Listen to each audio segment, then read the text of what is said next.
Benita përfshihet në një debat shumë të ashpër me Elionën, një përplasje që shpërthen pas një tensioni të gjatë që ishte ndjerë prej ditësh në shtëpi.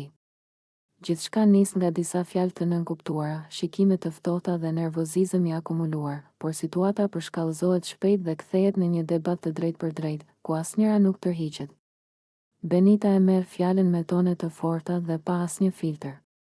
Ajo e akuzon Elionën hapur, duke thënë se ajo është një vajzë pa moral dhe se nuk ka mësuar asgjë nga jeta.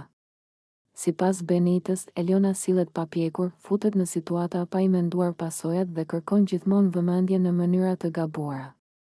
Ajo thekson se jeta nuk është lojë dhe se sjellja e Elionës tregon mungesë përgjegjësie dhe karakteri. Debati bëhet gjithnjë më i nxehtë, ndërsa Benita vazhdon ta kritikojë ashpër Elionën, duke thënë se ajo nuk di të mbajë qëndrim dhe se shpesh sillet sikur nuk ka asnjë parim. Ajo e akuzon se nuk ka mësuar nga gabimet e saj dhe se përsëri të njëjtat sjellje, pa reflektuar dhe pa u rritur si person.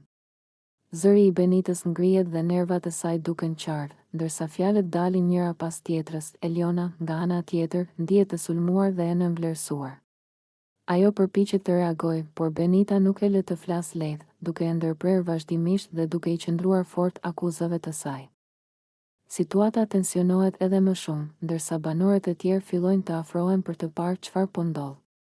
Atmosfera në shtëpi bëhet e rënë dhe e ngarkuar emocionalisht. Benita vazhdon duke thënë se Eliona duhet të reflektojë për sjelljen e saj dhe të kuptojë se mënyra se si sillet e bën të duket keq përpara të gjithëve.